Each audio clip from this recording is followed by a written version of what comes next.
Praise lord. దేవునికి స్తోత్రం. ప్రభు నామానికి మహిమ కలుగును గాక. దైవ సన్నిధిలో ఆసక్తితో సమకూడిన మీ అందరికీ యేసయ్య నామములో శుభవందనాలు తెలియజేస్తున్నాను. మరి ప్రభు మనకు అనుగ్రహించిన గొప్ప మరొక అవకాశాన్ని బట్టి కుటుంబంగా ఆయన మందిరంలో ఆయన నివసించే స్థలంలో సమకూటకు దేవుడు మనకి ఇచ్చిన గొప్ప భాగ్యాన్ని బట్టి ప్రభుకి మహిమ కలుగును గాక. మరి ఈ దినము మనము మరి చాలా కాలం తర్వాత ఉపమానాలు నేను సంపూర్తి మనం ఇప్పటివరకు 22 ఉపమానాలు చెప్పుకున్నాము. ఈరోజు నేను చెప్పే ఉపమానము యేసయ్య భూమి మీద ఉన్నప్పుడు ఉపమాన రీతిగా కొన్ని పరలోక సత్యాన్ని మనకి బయలుపరిచారు. వాటిని మనం ధ్యానించుకుంటూ ఉన్నాము. అయితే 22 ఉపమానాలు మీతో ఇప్పటివరకు చెప్పాను. ఈ దినాన మనం 23వ ఉపమానాన్ని ధ్యానం చేసుకోబోతున్నాం. అందరూ లూకాసు వార్త 15వ అధ్యాయము 11 నుండి 32 వచనాలు చదువుటకు మీ బైబిల్ తీసి పెట్టండి. ఎవరైనా మైక్లో స్పష్టంగా అందరికి అర్థమయ్యేటట్లుగా చదవలసిందిగా మనం చేస్తున్నాను. లూకాసు వార్త 15వ అధ్యాయము 11 నుండి 32 వచనాలు.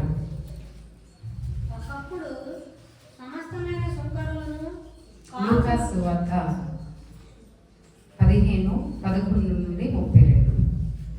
మరియు ఆయన ఇట్లనెను, ఒక మనుషునికి 2 కుమారులు ఉండేవి. వారిలో చిన్నవాడు, తండ్రి ఆస్తిలో నాకు వచ్చు భాగం ఇమ్మని నా తండ్రిని అడగగా అతడు వారికి తన ఆస్తిని పంచిపెట్టెను.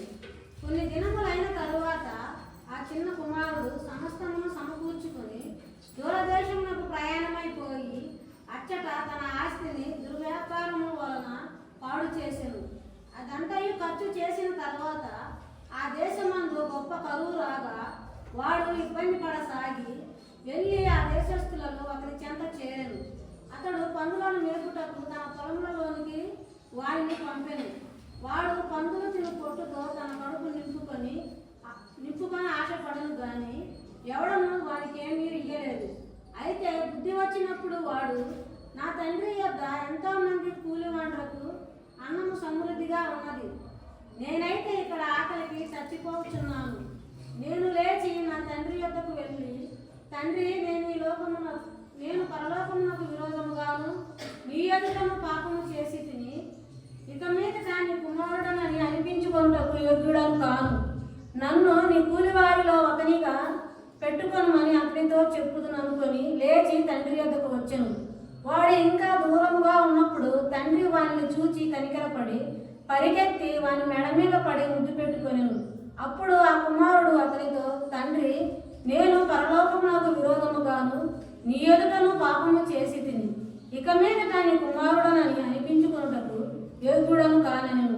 అయితే తండ్రి తన దాసులను చూచి, ప్రశస్త వస్త్రం త్వరగా తెచ్చి వీనికి కట్టి వీని చేతికి ఉంగరము పెట్టి పాదములకు చెప్పులు తొడిగించుడి, క్రొవ్విన దూడను తెచ్చి వధించుడి, మనము తిని సంతోషపడుదము. ఈ నా కుమారుడు చనిపోయి మరలా బ్రతికెను, తప్పిపోయి దొరికినని చెప్పెను. అంతటా వారు సంతోషపడసాగిరి. అప్పుడు చాలు, మిగతా మన తర్వాత చదువుకున్నాము. ఈ యొక్క యేసయ్య చెప్పిన ఉపమానాల్లో ఇది చాలా ప్రాముఖ్యమైన ఉపమానము, నాకు చాలా ఇష్టమైన ఒక ఉపమానము. ఇంకా ఈ ఉపమానం చెప్పడానికి మనకి చాలా సమయం పట్టింది. అందుకే నేను 2 సార్లుగా దీన్ని చెప్పాలనుకున్నాను. ఈరోజు వాస్తవానికి యేసయ్య పరిసయ్యులతో శాస్త్రులతో మాట్లాడటం మనం చూస్తాం 15వ అధ్యాయంలో ప్రారంభంలో. దీనికి ముందు మీకు 2 ఉపమానాలు చెప్పాను. ఇది చెప్పకముందు అదేంటంటే తప్పిపోయిన గొర్రెపిల్ల గురించి, అంటే 100 గొర్రెలో 1 గొర్రె తప్పిపోయిన దాని గురించి, అలాగే పోగొట్టుకున్న నాణ్యముల గురించి మీతో చెప్పాను, మీకు గుర్తుండవచ్చు. అయితే ఇప్పుడు మనము చెప్పుకునే ఉపమానం తప్పిపోయిన కుమారుడు అనే ఉపమానంగా మనం చెప్తాం. ఈ 3 ఉపమానాల్లో, ఈ 15వ అధ్యాయంలో ఉన్న 3 ఉపమానాల్లో కూడా తప్పిపోవటము, దొరకటము అనేది 3 కూడా మనం చూస్తూ ఉంటాం అన్నమాట. సండే స్కూల్ పిల్లలు ఒక పాట పాడుతూ ఉంటారు. కొన్నిసార్లు సండే స్కూల్ పాటలు నేర్చుకోవడం కూడా మంచిదేమో అనిపిస్తుంది. ఎందుకంటే అదంతా మీకు గుర్తుంటుంది. మీకు అంటే మళ్ళీ మళ్ళీ తప్పిపోకు, మందా వీడిపోనే పోకు, కష్టాల పాలై కన్నీరవకు, ఓ గొర్రె పిల్ల, చిన్న గొర్రె పిల్ల, ప్రాణమిచ్చే కాపరి. దాంట్లోనే ఇంకో వచనం ఏముంటుందంటే, మళ్ళీ మళ్ళీ జారిపోకు, దండ వీడిపోనే పోకు, దుమ్ములో చేరి దూలైపోకు, ఓ నా నడుమా, వెండి నా నడుమా, వెలుగులోన దొరికేవు నీవు, వెలుగులోన దొరికేవు. అది 2వ ఉపమానం అయిపోయింది. 3వ ఉపమానం గురించి ఇంకో వచ్చిన ఉంటుంది, మళ్ళీ మళ్ళీ వెళ్ళి పోకు ఇల్లు వీడిపోదే పోకు, పాపాల పాలై పాడైపోకు ఓ కుమారా చిన్ని కుమారా, బుద్ధితోడ ఇంట నుండు నీవు బుద్ధితోడ ఇంట నుండు. డమ్ డమ్ దారడార అదొక సాంగ్ అనమాట పిల్లలకి. అంటే ఇక్కడ మనం చూస్తే ఆ పాటలో ఏమంటే మళ్ళీ మళ్ళీ తప్పిపోవద్దు, మందని విడిచి వెళ్ళొద్దు, ఓ గొర్రె పిల్ల చిన్న గొర్రె పిల్ల యేసయ్య నీ కోసము ప్రాణం ఇచ్చాడని. రెండవ దానిలో ఏముంటుందంటే మళ్ళీ మళ్ళీ దండ నుండి జారిపోబోకు, నువ్వు దుమ్ములో చేరి దూలేపోవద్దు, నువ్వు వెలుగులో నాకు దొరికావు కాబట్టి మళ్ళీ మళ్ళీ జారిపోయి దుమ్ములోకి వెళ్ళొద్దు. అలాగే మళ్ళీ మళ్ళీ ఇల్లు వదిలిపెట్టి పాపాల పాలై పాడైపోకు చిన్న కుమారుడ, బుద్ధితో దేవుని ఇంట్లోనే ఉండు అనే భావంతో చక్కగా రాశారు ఆ పాట. మనం చూసే 15వ అధ్యాయంలో కూడా అదే మనం చూస్తున్నాము. తప్పిపోయిన గొర్రెపిల్ల, పోగొట్టుకున్న నాణ్యము, తర్వాత తప్పిపోయిన కుమారుడు గురించి. ఈ తప్పిపోయిన కుమారుడు ఇవన్నీ కూడా వాస్తవానికి యేసయ్య పరిశీలనతో మాట్లాడుతున్నాడు. యేసయ్య ఉపమానం చెప్పడం గల కారణము తండ్రి ప్రేమను రుజువు చేయుటకు ఆ పరిశీలనతో ఈ ఉపమానం చెప్తున్నారు. కానీ కుమారి ప్రవక్తల్లో పదనాల్లో ఎత్తి చూపించాలనేది దేవుని యొక్క ఉద్దేశము కాదు. తండ్రి ప్రేమ ఎంత గొప్పది అనేది తెలియపరచడానికి. కానీ ఈరోజు నేను 2 ప్రాముఖ్యమైన విషయాలు మీతో చెప్తాను. ఈ ఉపమానం ఈరోజు కంప్లీట్ అవ్వదు.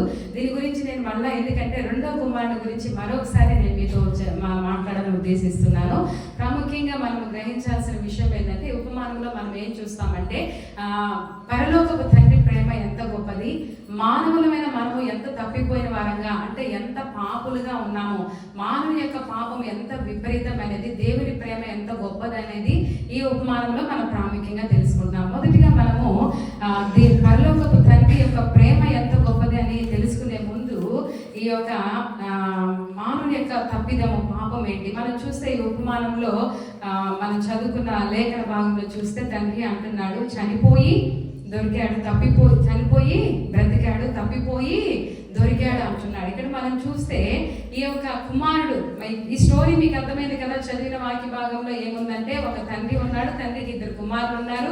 ఆ కుమారుడు ఏమడుగుతున్నాడు, తండ్రి నాకు రావాల్సిన ఆస్తి నాకు ఇవ్వు, నేను వెళ్ళిపోతాను అని చెప్పి అంటున్నాడు. వాస్తవానికి ఇశ్రాయేలు దేశంలో ఆస్తి పంచేటప్పుడు పెద్ద కుమారునికి ఎక్కువ ప్రాధాన్యత ఇస్తారంటే 3లో 200 ఇస్తారు పెద్ద కుమారుడికి, తర్వాత వాళ్ళందరికీ ఎలా ఇస్తారంటే 3లో 1 వంతు ఇస్తారు. అంటే పెద్ద కుమారుడికి ఎక్కువ వస్తుంది. ఇక్కడ చూస్తే ఇక్కడ ఆస్తి అడుగుతుంది ఎవరు, చిన్న కుమారుడు.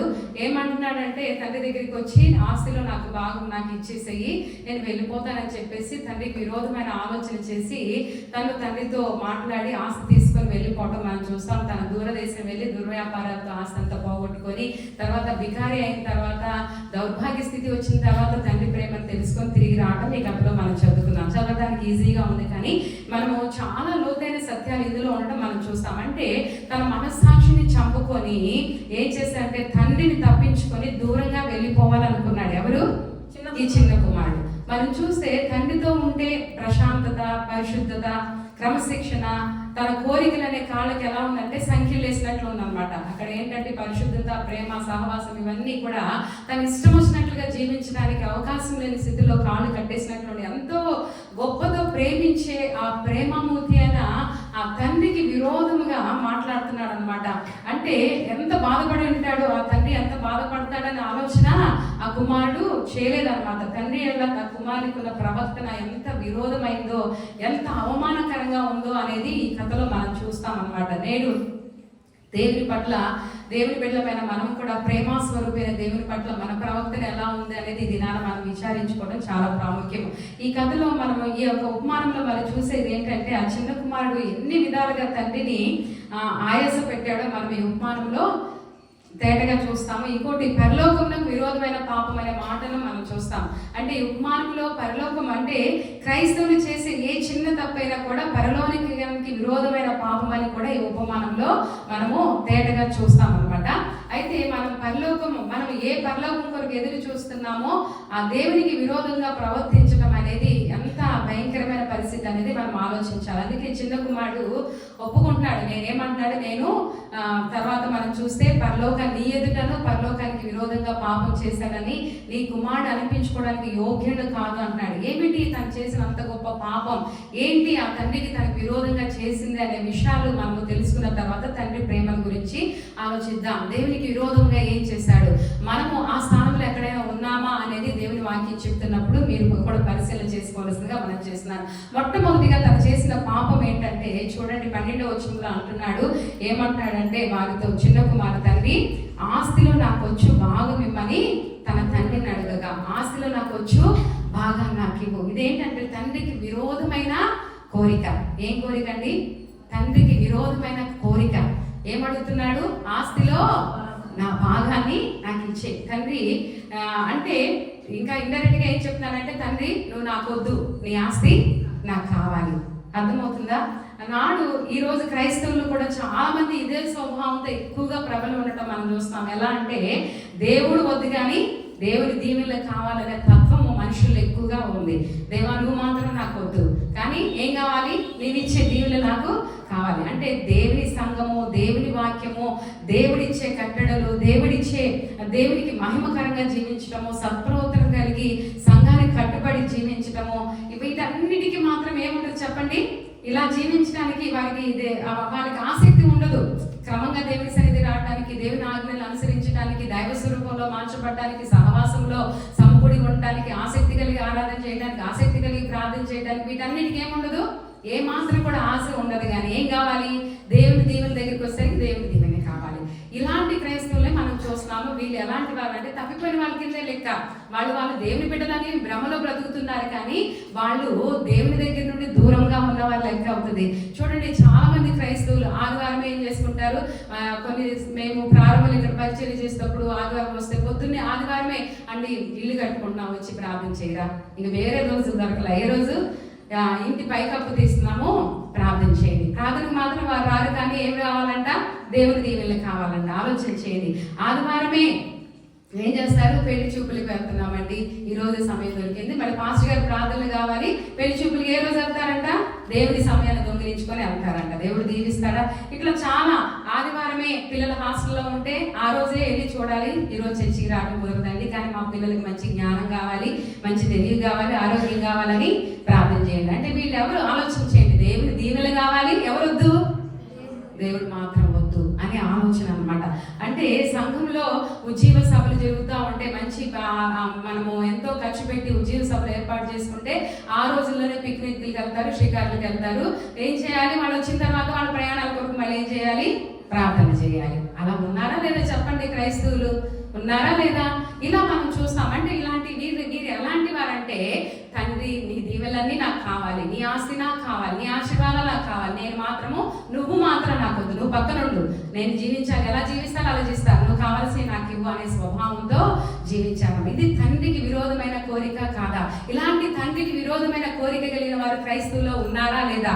మనం క్రైస్తవులు అనే పేరుతో పిలువబడుతున్నాము, కానీ తండ్రికి విరోధమైన కోరికలు కలిగి ఉన్నాం. చాలా మంది బలవంతంతో వస్తారు దేవుని సన్నిధి, కొంతమంది భయపడి వస్తుంటారు. నేను ఎట్లా ఒక సహోదరి నాతో మాట్లాడుతూ, పాస్టర్ గారండి ఇలా పని వచ్చింది, కానీ మీరు తిడతారేమో అని చెప్పేసి ఏమొచ్చిందంట, వెళ్ళకూడదు అనుకున్నా. అంటే నేను అన్నాను, అంటే తన మనసులో నాకు యథార్థంగా చెప్పింది, నేను తిడతానేమో అని కాదమ్మా, దేవుడిని ప్రేమించి నువ్వు వస్తే నువ్వు దీవించబడతావు, నాకు భయపడి కాదు, నేను తిడతానని కాదు. కానీ ఎవరిని ప్రేమించినా, ఆదివారం ఎవరి దినమో? దేవుని దినము. దేవుని ప్రేమించి వస్తే రావాలంటే మనము చూడండి, మన మనసంతా ఏమో అమ్మో అంత డబ్బులు వస్తున్నాయి అంటే నేనేం ఎడుగుచున్నాను అని ఆలోచన ఎందుకు ఆశీర్వాదం వస్తుంది? నా ఏసే కంటే అది ఎక్కువ కాదు, నాకు అన్ని ఇచ్చేది నా దేవుడిని ప్రేమతో వస్తే ఆశీర్వాదం ఉంటుంది. అర్థమవుతుందా? కానీ మనం ఎలా జీవిస్తున్నామంటే, క్రైస్తవులు ఏసయ్యా నువ్వు మాత్రం నాకు వద్దు, కానీ నువ్వు ఇచ్చే దీవెనలు కావాలనే ధోరణితోనే జీవిస్తున్నాం. ఇది తండ్రికి విరోధమైన కోరిక. కాబట్టి తండ్రికి విరోధమైన కోరిక కలిగి ఆస్తిని మూటగట్టుకున్నాడు. తర్వాత చూస్తే తండ్రికి విరోధమైన ప్రదేశానికి వెళ్ళాడు. ఏ ప్రదేశం అది చూడండి, తండ్రి ఆస్తిలో నాకు భాగం ఏమని తండ్రిని అడుగగా అతడు వారికి ఆస్తిని పంచిపెట్టింది. కొన్ని దినములైన తర్వాత చిన్న కుమారుడు సమస్తమును కూర్చుకొని దూర ప్రదేశం వెళ్ళిపోయాడు. ఎక్కడికి వెళ్ళాడండి? మన యేసయ్యకి మనం దూరంగా ఉండడం ఇష్టమా అండి? ఇష్టమా చెప్పండి? తండ్రితో తనకున్న సంబంధము తెగిపోయేంత దూరంగా వెళ్ళిపోయాడంటే, ఎంత దూరము? తండ్రితో తనకున్న సంబంధము తెగిపోయేంత దూరం మనతో కలిసి ఉండటానికి ఎప్పుడు కూడా తహతహలాడుతూ ఉంటాడంట. ఆయనకు మనం కానీ ఎలా ఉంటున్నామంటే మనం ఆయనకి అందనంత దూరంలో వెళ్ళిపోతున్నాం ఆధ్యాత్మిక జీవితంలో. దేవుడేమో నా బిడ్డ ఎప్పుడు దగ్గరికి వచ్చింది, నా బిడ్డ ఎప్పుడు దగ్గరికి వచ్చింది, నాతో దేవాస్తాం ఎప్పుడు చేసింది, అయ్యో నా చిత్తాన్ని ఎప్పుడు కనుగొంటది, అయ్యో నా మాట ఎప్పుడు వింటారని చెప్పేసి ఆయన ఎదురు చూస్తుంటే మనమేమో ఆయనకి అందనంత దూరంగా వెళ్ళిపోతున్నామంట. చాలా సందర్భాల్లో దేవునికి అందనంత దూరంలో మనం వెళ్ళిపోతున్నాం. బైబిల్ ఒక స్పష్టమైన మాట చెప్తుంది, నాకు వేరుగా ఉండి మీరు ఏమీ చేయలేరని దేవుడు చెప్పినా కూడా ఆయనకి వేరే ఏదో సాధించాలి, ఏదో సంపాదించాలి, ఏదో పూసుకోవాలనే ఆలోచనతో మనం ఉంటూ ఉంటాం. ఆయనకి వేరుగా ఉండి మనం ఏం చేసినా కూడా మన జీవితం భ్రష్టపడిపోతుంది కానీ దీవించబడదండి. కాబట్టి మన జీవితంలో ఆయనకు వేరుగా ఉండి మనం ఏమీ చేయకూడదు, ఆయనతో ఉండి చేయాలి. అర్థమవుతుందా? కాబట్టి తండ్రికి విరోధమైన, మొదటిగా తండ్రికి విరోధమైన కోరిక కలిగి ఉన్నాడు, తండ్రికి విరోధమైన ప్రదేశానికి వెళ్ళిపోయాడు అనమాట. ఒకసారి దావీదు యుద్ధ సమయంలో యుద్ధం జరుగుతూ ఉంటే యుద్ధంలో ఉండవలసిన దావీదు ఎక్కడికి వెళ్ళాడు? మిద్దె మీదకి వెళ్ళాడంట. వెళ్ళకూడని స్థానానికి వెళ్ళాడు, చూడకూడని చూశాడు, చేయకూడని చేశాడు. దాని ద్వారా ఏమైంది మనం చూస్తే 2 సమయాలు 12వ అధ్యాయంలో దేవుని నామానికి ఏం కలిగింది? అవమానం తీసుకొచ్చాడు. మన అందుకే అంటాడు సామెతలు కీర్తన గ్రంథంలో 32వ కీర్తన 3-4 వచనాల్లో, సారం లేక తన పాపం చేయడం వల్ల తన జీవితంలో సారం లేక ఎండిపోయి క్షీణించినట్లు ఉందంట తనకి. ఇంకా మనం చూస్తే 51వ కీర్తన తన పశ్చాత్తాపడుతూ రాసేటప్పుడు అంటాడు, అస్థిరుడే రక్షణానందం పోగొట్టుకున్నట్లుగా, అయ్యా నేనేదో పోగొట్టుకున్నా, నీ రక్షణానందం మరలా నాకు దయచేయి, నాకు నీ సన్నిధిలో నుండి నన్ను త్రోసివేయద్దు. తనకి ఎలా ఉంది? దేవుడు తను ఎక్కడో త్రోసివేసినట్లుగా తనకి ఎలా ఉందంటే రక్షణానందం అంతా కోల్పోయినాడు. ఇదంతా దేని వల్ల? దేవునికి దూరంగా వెళ్ళాడు, వెళ్ళకూడని చోటకు వెళ్ళాడు, చూడకూడని చూశాడు, చేయకూడని చేశాడు. దానివల్ల తన జీవితంలో నెమ్మదిని, సమాధానం కోల్పోయి శరీరం క్షీణించిపోయి ఎంతో అంగలారుస్తూ పశ్చాత్తాపంతో దేవునికి మరలా మొరపెట్టుకోవడం మనం చూస్తున్నాం.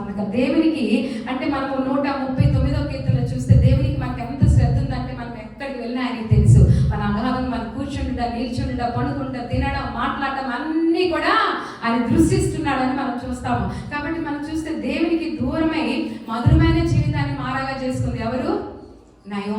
నయోమిని మనం చూస్తే అంటుంది, ఆమె ఏమనుకుందంటే అయ్యో బెత్లెహేంలో సమృద్ధి లేదు, రొట్టెలు లేవని చెప్పేసి ఎక్కడికి వెళ్ళింది? శమితమైన మోయాబు దేశానికి అక్కడికి వెళ్ళి ఏదో సంపాదించుకుందాం అనుకుంది. 3 సమాధులు కట్టి వచ్చింది భర్తకి, 2 కొడుకులకి. కదా మనం ఆలోచన చేస్తే అంటే దేవుని ఇంటిలో సమృద్ధి లేకపోయినా నిరీక్షణతో దేవుని కొరకు ఎదురు చూడాలి. కానీ ఆమె చేసిన తప్పేంటి చెప్పండి?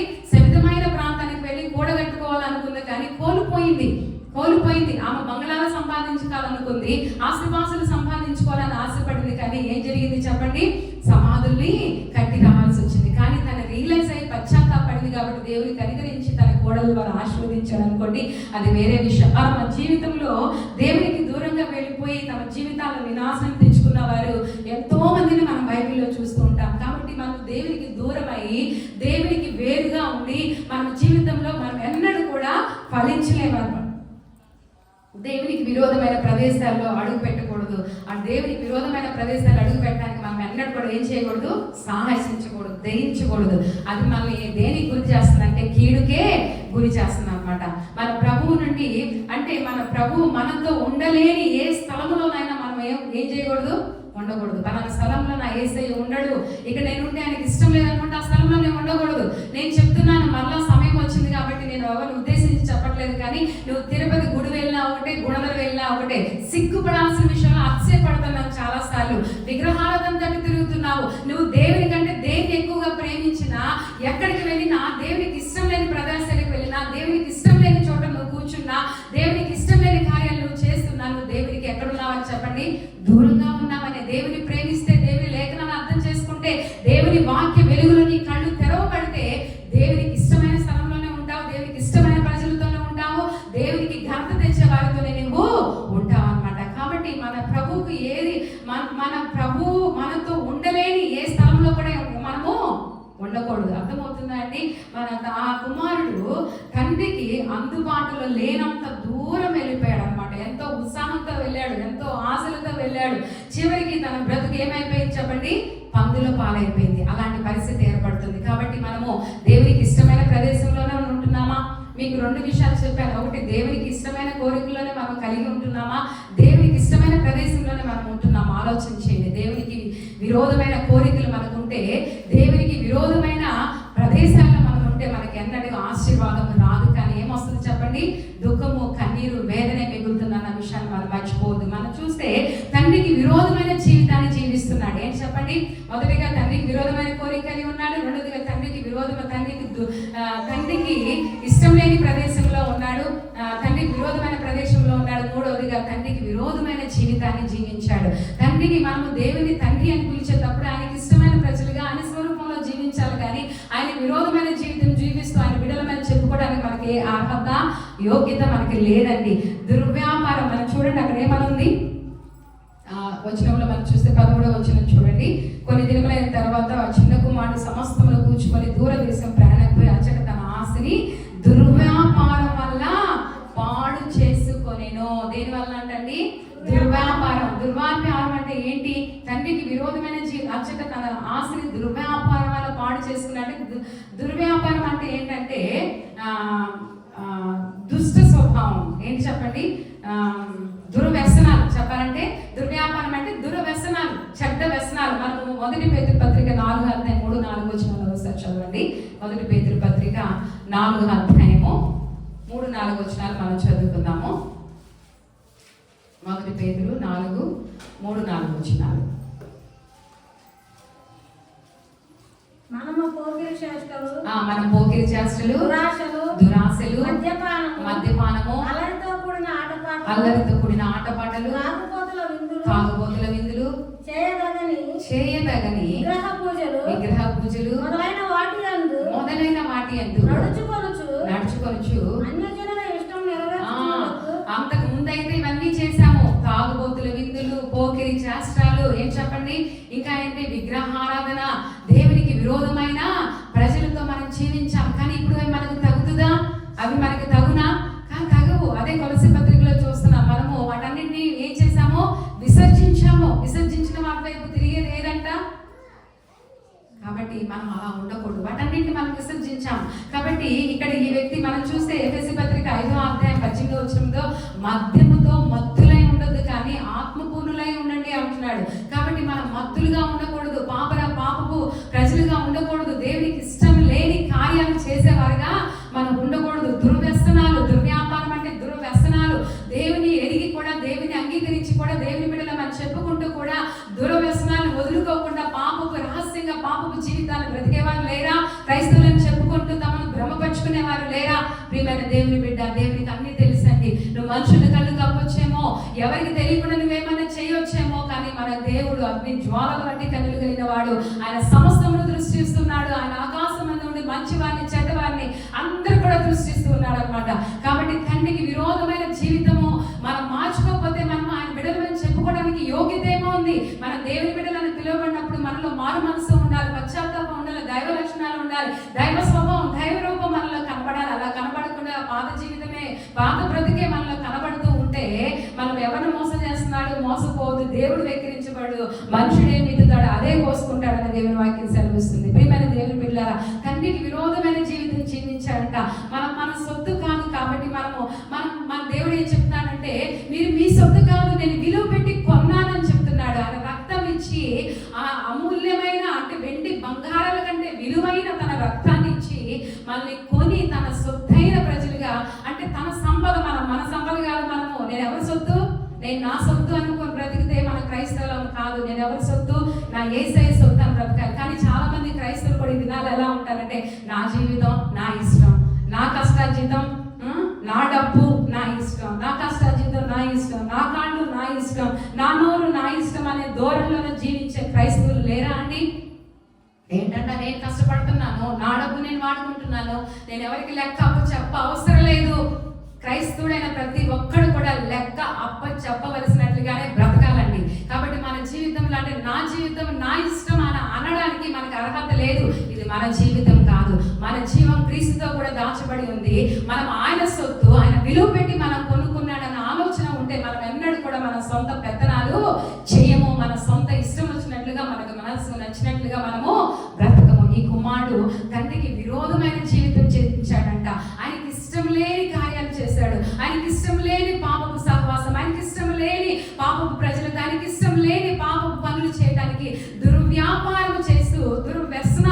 చిక్కుపోయి ఉన్నాడంట. మొదటిది తండ్రికి విరోధమైన కోరిక కలిగి ఉన్నాడు, తండ్రికి విరోధమైన ప్రదేశంలో ఉన్నాడు, తండ్రికి విరోధమైన జీవితాన్ని జీవించాడు. నాలుగవదిగా తండ్రికి విరోధమైన సహవాసము. ఈ సహవాసము చూడండి, వెళ్ళి ఆ దేశస్తుల్లో ఒకరి చెంత 15వ వచనంలో మనం చూస్తే ఏం చేశాడంట చూడండి. మనము 15వ వచనంలో వెళ్ళి ఆ దేశంలో ఒకని చెంత చేరలేదు, అతడు తండ్రులను మేపుటకు చూడండి ఏం చేశాడంట, వెళ్ళి ఆ దేశంలో ఒకరి చెంత చేరెను. వెళ్ళి దేశంలో ఒకరి చెంత చేరంట.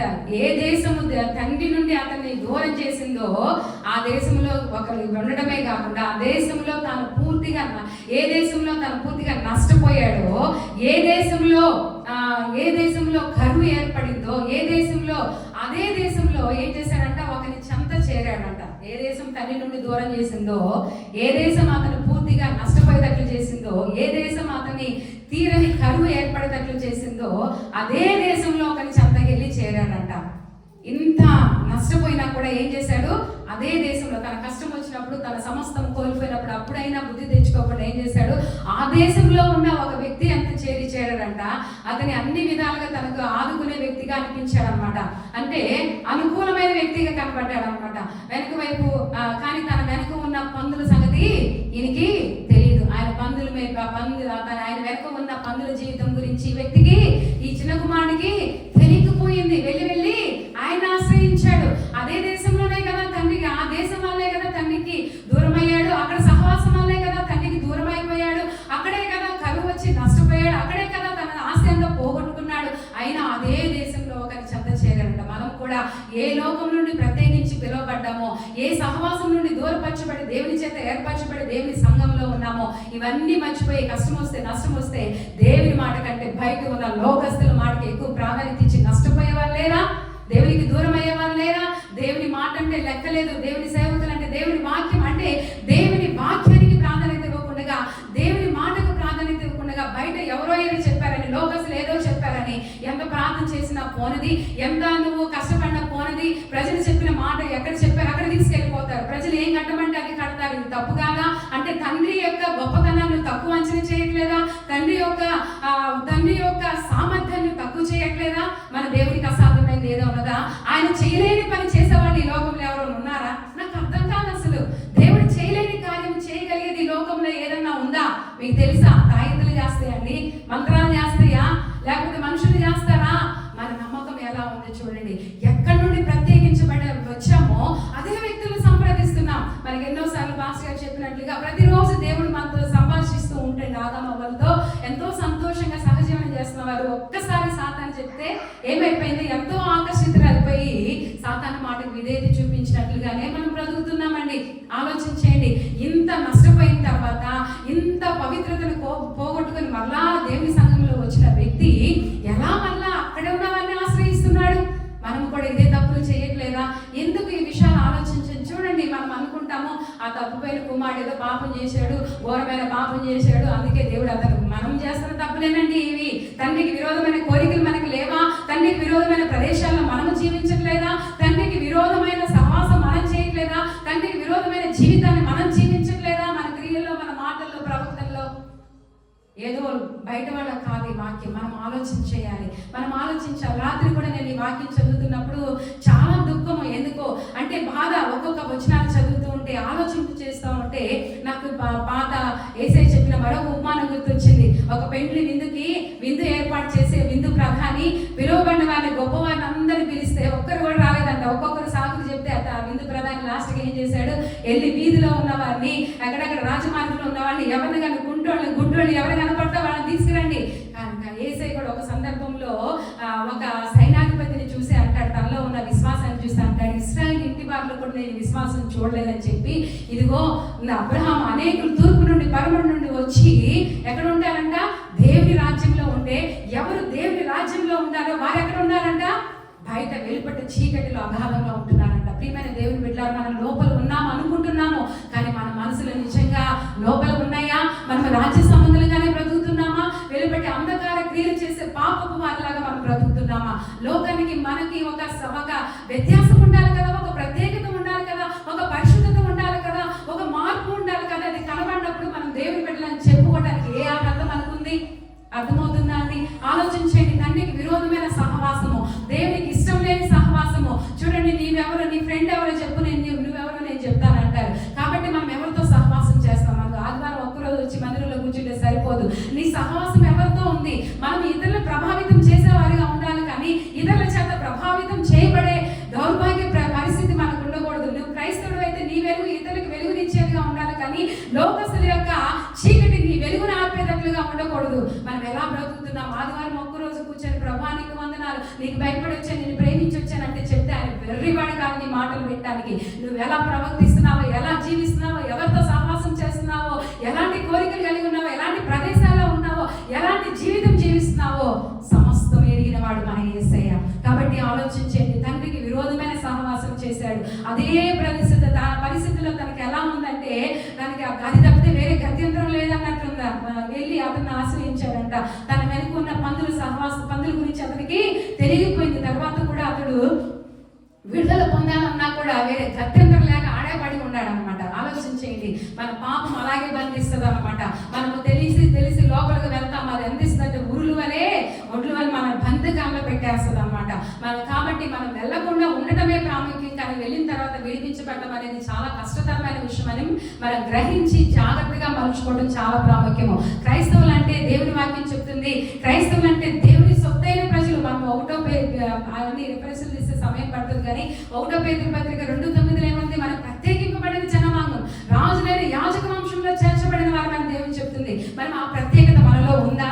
ఆలోచన చేయండి. క్రైస్తవులు అంటే దేవుని చేత సహవాసం చేయటకు పిలువబడ్డవారని 1వ కొరింథీ పత్రిక 1:9 ఉంది. అలాగే ఎస్తేరు గ్రంథం 3:8 మనం చూస్తే సకల జనుల విధుల కంటే మన విధులు వేరుగా ఉండాలి అని దేవుని వాక్యం సెలవిస్తుంది. యూదుల యొక్క విధులు సకల జనుల విధుల కంటే ప్రత్యేకంగా ఉండేవంట.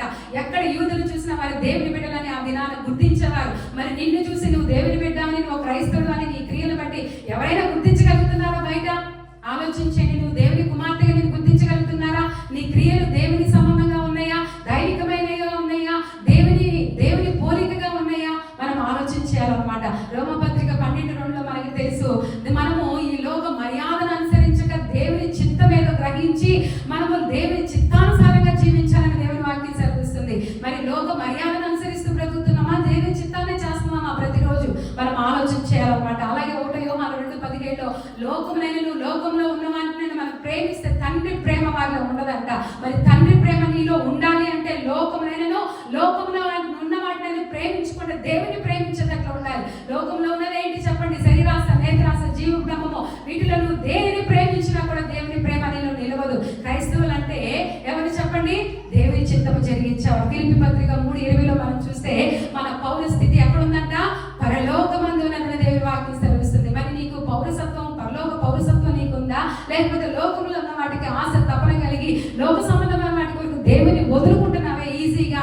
ఏదైనా 10,000 వచ్చే పని ఆదివారం దొరికిందంటే ఈజీగా దేవుని వదులుకుంటావే? మరి నీ పౌరస్థితి పరలోకంలో ఉందా, లోకంలో ఉందా అని ఆలోచన చేయాలి. ఇవన్నీ మనం ఆలోచన చేస్తే మనము తండ్రికి విరోధమైన సహవాసం చేయడం వల్ల ఎంత నష్టపోతున్నామో మనకు తెలుస్తుందండి. బైబిల్ చెప్తుంది యాకోబు పత్రిక 4:9 ఈ లోక స్నేహము దేవునికి వైరమని మీరు ఎరుగరా?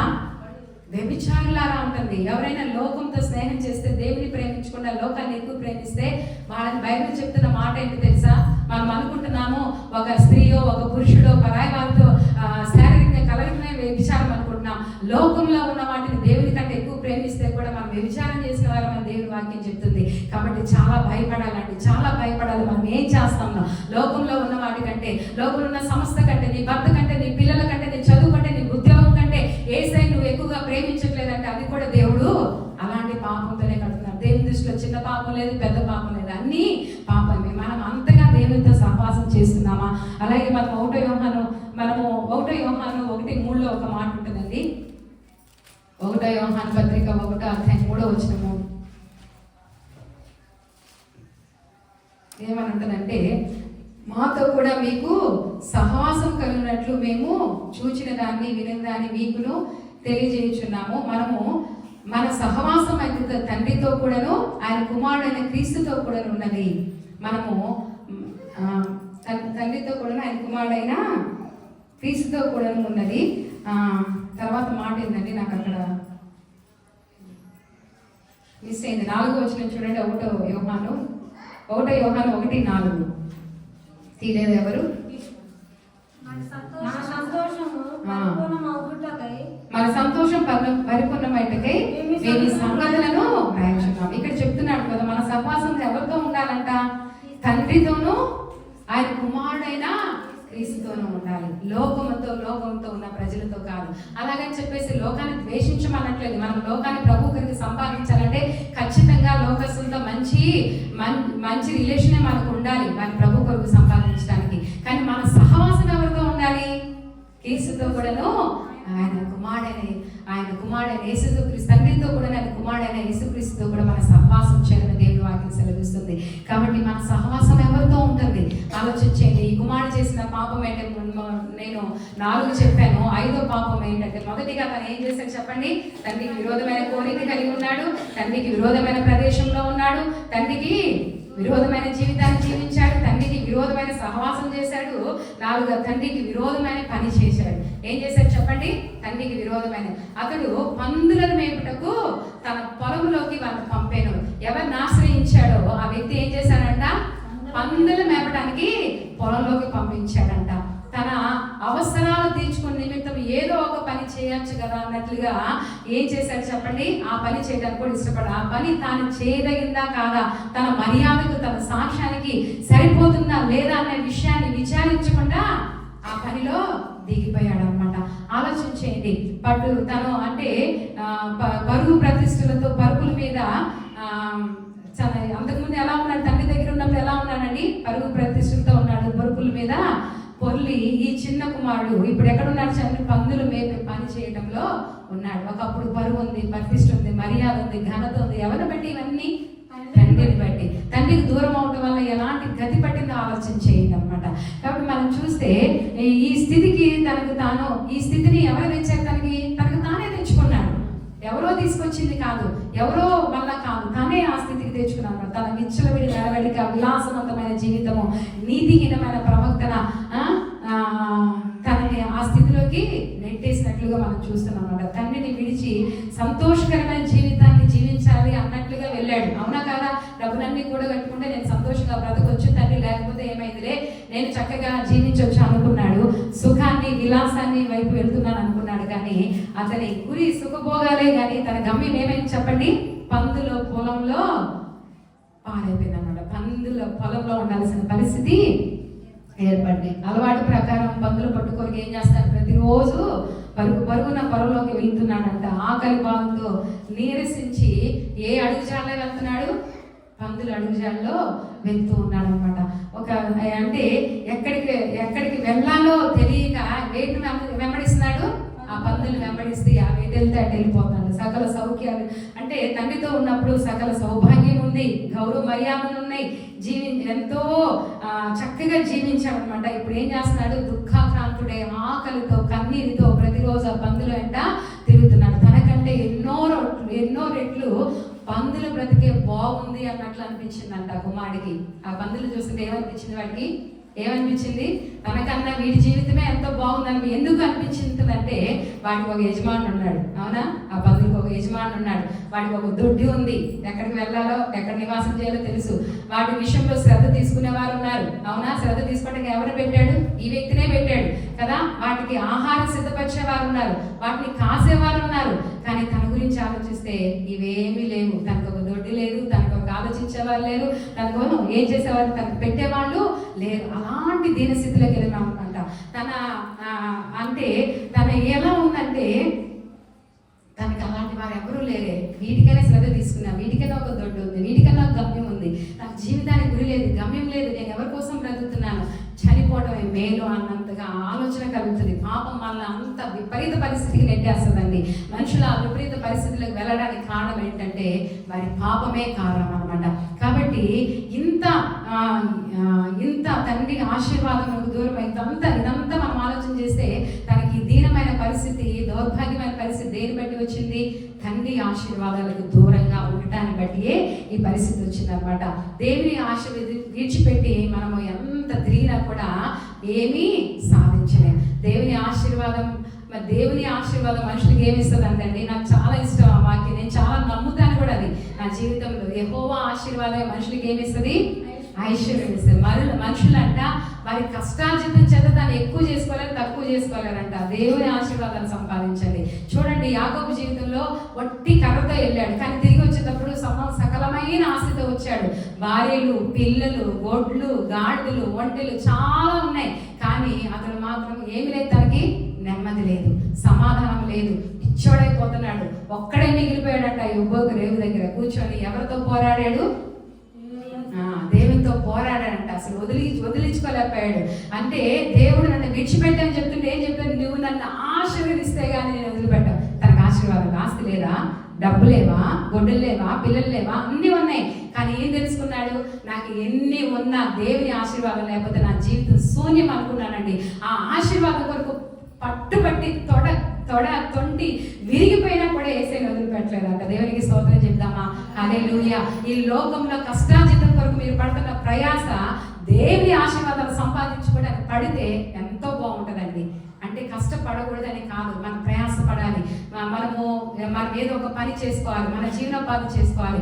అంటే దానికంటే దేవుని ఆశీర్వాదం అని మీరు ప్రాముఖ్యమైన తెలుసుకుంటేనే మీ ఆశీర్వాదం మీకు. నేను ఎప్పుడు చెప్తాను ఎవరికైనా, దేవుని ఆశీర్వాదం ఉంటే 100 రూపాయలతో 1000 రూపాయల అవసరం తీర్చబడతాయి. దేవుని ఆశీర్వాదం లేకపోతే 1,00,000 రూపాయలతో 1000 రూపాయల అవసరం కూడా తీర్చబడతాయి. విన్నారా నేను చెప్పిన మాట? దేవుని ఆశీర్వాదం ఉంటే నీ 100 రూపాయలతో 1000 రూపాయల అవసరాలు తీర్చబడతాయి. దేవుని ఆశీర్వాదం లేకపోతే 1,00,000 రూపాయలు ఉన్నా 1000 రూపాయల అవసరం తీర్చబడదు. కళ్ళారా చూసి అనుభవించి చెప్తున్నాను ఈ విషయాన్ని, ఎందుకంటే ఇది చాలా వాస్తవం. కానీ మనం ఎప్పుడు కూడా మనీ విషయంలో ఎందుకు అంత తాపత్రపడతాం? దేవుని యందు విశ్వాసం ఉంచితే, దేవుని నమ్మితే మనకున్న కొద్ది పిండినే దేవుడు సమృద్ధిగా చేస్తాడండి. దేవునికి స్తోత్రం చెప్దామా? హల్లెలూయా. ఇది మనం నమ్మాలి. అనుకోవచ్చు కొన్నిసార్లు దేవుని బిడ్డలు కూడా లేమిడి అనుభవించారు కదా. కొన్ని సందర్భాల్లో యేసయ్య మనకు కొన్ని పాఠాలు నేర్పించడానికి అనుమతిస్తాడు, కానీ ఎప్పుడు అలా ఉంచడండి మనల్ని, ఎప్పుడు అలా ఉంచడు. ఈ ఆధ్యాత్మిక సత్యాలు మనం గ్రహించాలి. ఆశీర్వాదాలు, దేవుని ఆశీర్వాదాలు, తండ్రి ఆశీర్వాదాలకు దూరమై ఆస్తిని కూడగట్టుకున్నాడా? దానివల్ల ఏమన్నా వ్యాపారం చేసి ఎక్కువ చేసుకున్నాడా దాన్ని? లేకపోతే ఏమన్నా కూడగట్టాడా, ఇల్లు కట్టుకున్నాడా, ఆస్తిపాస్తులు సంపాదించుకున్నాడా? ఏమి సంపాదించుకోవాలి, అన్ని పోగొట్టుకుని వికారిగా పందులతో సహవాసం చేస్తారండి. ప్రియమైన దేవుని బిడ్డలు, అందుకే చెప్తున్నా, దేవుని ఆశీర్వాదం విడిచిపెట్టి నువ్వు ఎంత తిరిగినా కూడా నీకు భ్రష్టత్వమే కానీ ఆశీర్వాదం అనేది కలగదు. కయ్యని జీవితంలో కూడా చాలా సంపాదించాడు, కానీ తన జీవితం అంతా కూడా, ఆ మాట ఉపయోగించడానికి నాకు ఇష్టం, బైబిల్లో ఉన్నది, తను భ్రష్టుడిగానే ఉండిపోయాడు. కానీ దేవుని ఆశీర్వాదాలు మనకి నెమ్మదిని, సమాధానాన్ని, సంతృప్తిని కలుగజేస్తాయి. దేవుని స్తోత్రం చెప్దామా?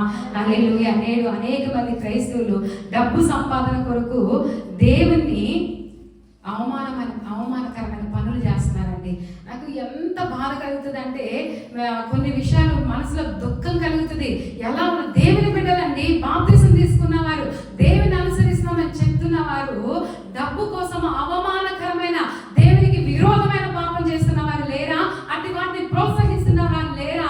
దేవుని శాపాన్ని మనం తెచ్చుకుంటారండి. ప్రియమైన దేవుని బిడ్డలారా, మనది కాని సొమ్ము కొరకు ఆశపడద్దు, శపితమైన దాన్ని ఏది ముట్టుకోవద్దని ఆనాడు ఇశ్రాయేలు ప్రజలందరితో చెప్తూ ఆకాను ముట్టుకొని ఏం చేశాడు? తనకే కాదు తన కుటుంబానంతా శాపం తెచ్చిపెట్టుకున్నాడండి. ప్రియమైన దేవుని బిడ్డలారా, మనది కానీ, మన కష్టార్జితమే మనకి మిగిలిన పరిస్థితుల్లో మనది కాని దాని కొరకు ఎందుకు ఆశపడాలి? ఎందుకు దాని వరకు పరిగెత్తాలి? పశ్చాత్తాపడండి. ఆ విషయంలో పశ్చాత్తాపడి దేవుని సమయంలో కన్నీరు కాచి రోధించి దేవుని అడిగితే తప్పితే దేవుని కృపను మీరు పొందుకోలేరు. కాబట్టి మన జీవితంలో క్రైస్తవులు కూడా డబ్బు సంపాదించడానికి అవమానకరమైన పనులు చేస్తున్నారు. దేవుని పక్కన పెడుతున్నారు. దేవుని ప్రజలను చెప్పుకునేవారు లంచాలు ఇచ్చేవారు లేరా? దేవుని ప్రజలను చెప్పుకునేవారు వడ్డీ వ్యాపారం చేసేవారు లేరా? అన్యాయమైన వాటి కొరకు కోర్టులకు ఎక్కి అబద్ధ సాక్ష్యాలు చెప్పి డబ్బులు సంపాదించుకుంటున్నారండి. ఎవరు? క్రైస్తవులు. ఎంత బాధకరమైన విషయం. మనము అలా దేవునికి ఇలాంటి వారిని బట్టి అన్ని జనులు దేవుని నామం ఏమవుతుందంట? దూషించబడుతుందంట. కాబట్టి ఏదో పొట్ట నింపుకోవడం కోసం ఏదైనా చేయొచ్చు అనుకుంటే జాగ్రత్త. అదే అనుకున్నాడు ఎవడు? ఈ చిన్న కుమారుడు. పొట్ట నింపుకోవడం కోసం పందులైనా మేపుదాం, పందుల పొట్టైనా తిందాం అనుకున్నాడు.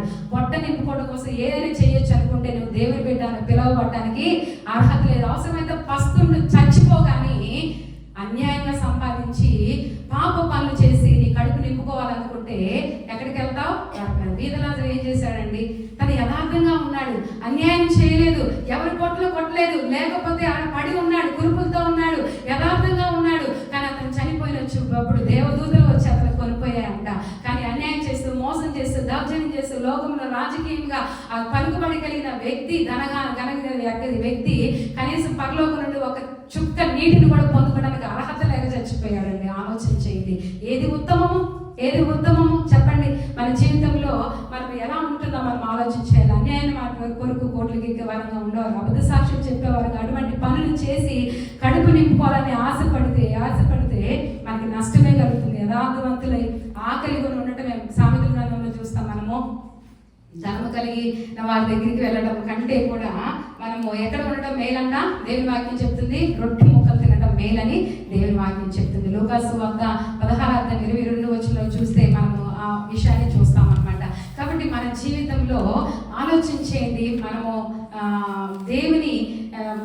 దేవుని గురించి తండ్రికి విరోధమైన కోరికలు మన జీవితంలో ఉన్నాయా? తండ్రికి విరోధమైన ప్రదేశంలో మనం ఉంటున్నామా? తండ్రికి విరోధమైన జీవితం మనం జీవిస్తున్నామా? తండ్రికి విరోధమైన సహవాసాలు ఉన్నాయా? తండ్రికి విరోధమైన పనులు ఏమైనా చేస్తామా? ఏదో ఒకటి చేసి పొట్ట నింపుకుందామన్న ఆలోచన వద్దు. కాబట్టి ఇలాంటి పనులు మనం చేస్తే మనము దేవునికి సంతోషపెట్టాలి. ఇవన్నీ కూడా పరలోక తండ్రికి విరోధమైన పనులు, పరలోకపు తండ్రి తలవంపులు తెచ్చే పనులు, ఆయనకి కష్టము, నొప్పి, బాధ కలిగించే విషయాలు అన్నమాట. కానీ మనం చూస్తే ఇలాంటి పాపపు జీవితం జీవిస్తున్న ఈ అధ్యాయంలో కీలకమైన వచనం ఏంటంటే 17వ వచనంలో, అలాంటి దైనందినమైన పాపపు స్థితిలో, దుఃఖంలో, కన్నీటిలో, ఆకలితో తన పందులు చూసినప్పుడు బుద్ధి వచ్చిందంట. ఏమనుకున్నాడు? వీటికైనా ఒక దుడ్డు ఉంది, వీటికైనా కాపలా కాసేవాళ్ళు, వీటికైనా ఆహారం పెట్టే వాళ్ళు ఉన్నారు, కానీ నాకు ఇది కూడా లేదని ఆలోచన చేస్తూ దుఃఖపడుతూ తనకి ఎవరు గుర్తొచ్చారు? అప్పుడు వచ్చిందంట. ఏమొచ్చింది? బుద్ధి వచ్చినప్పుడు. ఏమొచ్చినప్పుడు? మనమేం చర్చిలో ఉన్న వాళ్ళందరూ బుద్ధిమంతులు, బయట ఉన్న వాళ్ళని బుద్ధి లేని వాళ్ళు కాదు. దేవుని మందిరంలో ఉంటూ కూడా బుద్ధిహీనులుగా బ్రతికే వారు చాలా మంది ఉంటున్నారు. అయితే బుద్ధి వచ్చినప్పుడు ఏం రావాలి మనకి? బుద్ధి. ఈ బుద్ధి వచ్చినప్పుడే పరలోకంలో మనం బట్టి గొప్ప సంతోషం కలిగిందంట. బైబిల్ ఏమని చెప్తుంది? మారు మనసు పొందిన పాపి విషయంలో పరలోక రాజ్యం ఏం కలిగింది? గొప్ప సంతోషము. నీలో నాలో మార్పును చూసి సంతోషించే దేవుడు కానీ నీవిచ్చే ధనాన్ని బట్టియో, నీవు మందిరానికి రావడాన్ని బట్టియో, నీవిచ్చే వెండిని బట్టియో, నీవిచ్చే బియ్యాన్ని బట్టియో, నీవిచ్చే కాకిని బట్టియో సంతోషపడి ఉప్పొంగే దేవుడు కాదు ఆయన. నీలో వచ్చే మార్పును బట్టి ఆయన ఏం చేసుకుంటారంటారు? పరలోకంలో పండగ చేసుకుంటారంట. ఎవరితో? దేవదూతలతో. దేవునికి స్తోత్రం చెప్తామా? హల్లెలూయా. ఏమొచ్చింది దీనికి? ఇది వస్తే చాలు మన జీవితంలో అన్ని ఆయన చూసుకుంటారండి. ఏదొస్తే? బుద్ధి వస్తే. ఈ బుద్ధి లేక చాలా మంది నశించిపోతూ ఉన్నారు. ఈ బుద్ధి వస్తే చాలు ఏం చూసుకుంటాడు? అన్ని తండ్రి చూసుకుంటాడు. ఆ తండ్రి ప్రేమ ఎంత గొప్పదంటే ఆ విషయాన్ని చెప్పి నేను వివరించాను, కానీ తండ్రి ప్రేమ గురించి 5 పాయింట్స్ చెప్పి నేను ముగిస్తాను. నెక్స్ట్ టైం దాన్ని నేను కంటిన్యూ చేస్తాను. తన తిరస్కరించి వెళ్ళిపోయిన ఆ చిన్న కుమారుడు తండ్రి ఉన్న ప్రేమ ఎంత గొప్పది అనేటకు 4 రుజువులు మనం ఈ ఉపమానంలో చూస్తాము. మొట్టమొదటిగా చూస్తే 20వ వచనంలో చదవండి. 20వ వచనము 15-20. వాడు ఇంకా దూరంగా ఉన్నప్పుడు తండ్రి వాడిని చూసి కనికరపడి పరిగెత్తి వాడిని ఎదురు చూస్తున్నాడు. ఇంకా వాడు ఇంకా దూరముగా ఉన్నప్పుడు ఏంటంట? తండ్రి వారిని చూచి ఏం చేశాడు? ఈ తండ్రిని వెతుక్కుంటూ వచ్చాడు. ఈ కుమారుడు ఎలా వెతుక్కుంటూ వచ్చాడు? బుద్ధి వచ్చింది. బుద్ధి వచ్చి ఏమనుకున్నాడంటే, అయ్యో నా తండ్రి ఇంట్లో చూస్తే పనివాళ్ళు కూడా మంచి అన్నం తింటున్నారే, నాకేంటి ఇంత దౌర్భాగ్యమైన పరిస్థితి? అసలు నేను ఎక్కడ ఉన్నాను? ఎవరితో ఉన్నాను? ఏంటి ఈ పనులు? ఏంటి ఎక్కడున్నానని బుద్ధి వచ్చిన తర్వాత ఆలోచిస్తున్నాడంట. అయ్యో నా తండ్రి ఇంట్లో కూడా నా పని వాళ్ళు, నా తండ్రి ఇంట్లో పని చేసే వాళ్ళు కూడా మంచి అన్నం తింటున్నారు, నాకేంటి పరిస్థితి? నాకు ఒక పాట గుర్తొచ్చిందండి.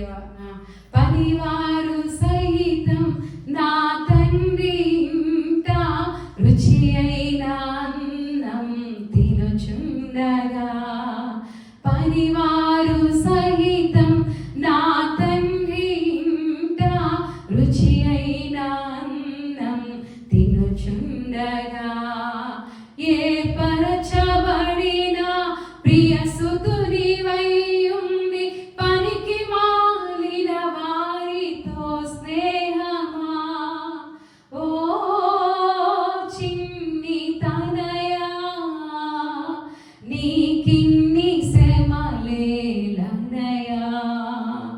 నీ తండ్రి ప్రేమను గనవా, నీ ఇంటికే తిరిగి రావా.